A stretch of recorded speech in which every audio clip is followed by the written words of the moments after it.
Okay, so I'm giving you, for this one, I'm giving you the structure of isopropanol. So I don't show you all the bonds, but I put them in order. And so here I've got carbon, and it's next to another carbon, it's bonded to another carbon, and it's bonded to another carbon. And then each of the carbons have some hydrogens on them. So these hydrogens are actually bonded to this carbon, not that one. And then this carbon also has an oxygen, and the oxygen is bonded to a hydrogen. Okay, so in order to do any kind of calculation based on the chemical, you want to take the structure and kind of condense it down to its chemical formula so you can easily do the molar mass. And so if you count up this one again, like all of our examples seem to have just carbon, hydrogen, and oxygen. Oxygen. Okay, how many carbons are there? 1, 2, 3. And hydrogens? 6, 7, 8. And then there's 1 oxygen. When you get the chemical formula, you can then figure out what the molar mass is. So we've got 12.011 times 3 plus 8 times 1.0079 plus 15.999 equals. Okay. So 1 mole weighs 60.0952 grams. C3H8O.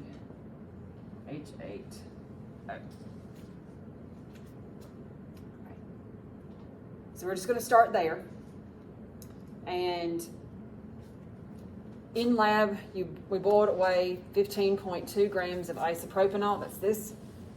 Calculate the number of carbon atoms in the sample. So you're going to start the problem with your measurements. It's 15.2 grams of isopropanol, and we know our formula for isopropanol is this C3H8O. So we got 15.2 grams of C3H8O.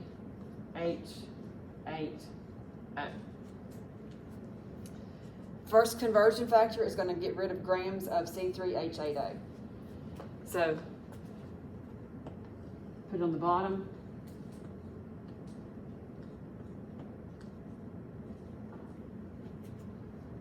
That. Grams in a conversion factor is the molar mass.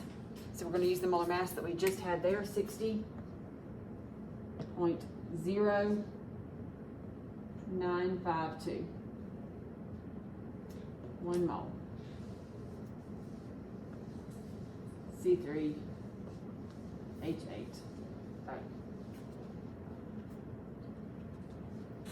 Okay, so that cancels out grams of the isopropanol. I don't want molecules. I don't want moles. I want something else. So moles goes on the bottom of the next step. But we got to figure out what to do. So you have to determine what kind of conversion factor. And so the only other conversion factor you know right now is Avogadro's number. But I'm not going to use Avogadro's number right now.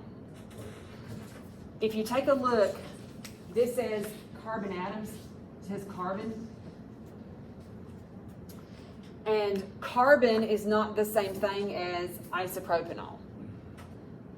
And so when you look at a problem that involves chemicals, if you're given information about one chemical and asked about something else, and even if it's something in the chemical, it's not the same thing. So asking about how much propanol is different than asking about how much carbon, because carbon is a different answer. So we have to factor in carbon in the problem. And the way that you factor it in is the third conversion that involves moles is the mole to mole ratio. And so you can do a mole to mole ratio of anything that is related to something else. And so here we have carbon, in this molecule, and we have 3 of them. And so when you're looking at a chemical, the multimole ratio of the chemical to the pieces inside of it is just whatever the subscript is for that chemical, that one chemical. Or whatever, we use 3 moles of carbon to get the molar mass. And so when we're looking at pieces inside of it, we look at a multimole ratio. So our chemical is the propanol, the entire chemical. So if I had 1 mole of propanol,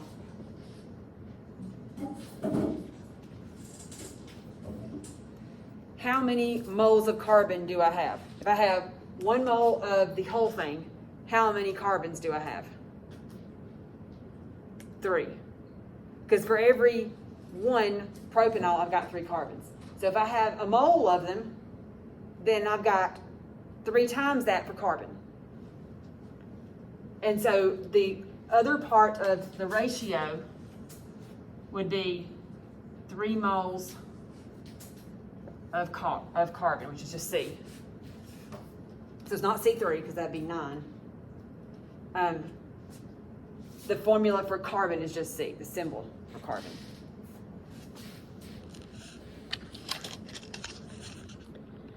So if you were to look at hydrogen, if you had 1 mole of the propanol, you'd have 8 moles of H. And if you had 1 mole of propanol, you would have 1 mole of oxygen. This is the multimole ratio. And the reason you use the multimole ratio, every time, whenever you do multimole ratio, it's to switch the formula. The whole purpose of a multimole ratio is to switch your formula. That's how we're going to be switching the formula of things. So if the problem asks for a different chemical than what you're given, you've got to do a multimole ratio. Okay? So the way that we are going to use it in this problem is I want the moles of the propanol on the bottom, and I want to switch it to carbon because I want to just focus on carbon. So my ratio, there was 1 mole of propanol and 3 moles of carbon. Units match, formulas match. So they cancel. Now what unit do I have? Moles of carbon.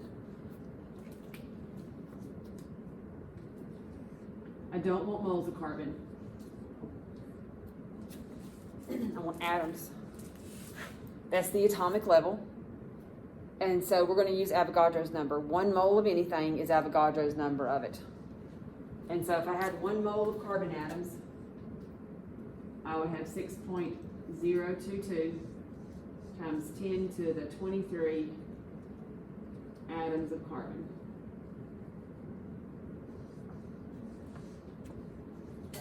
So for Avogadro's number, it's always Avogadro's number and 1, and the formulas have to match. For molar mass, formula matches on top and bottom. So then you just do the math. 15.2 divided by the molar mass times 3 times Avogadro's number. I'm going to round to 3 digits because that's 3 digits right there. So my answer is 4.57 times 10 to the 23rd atoms of carbon.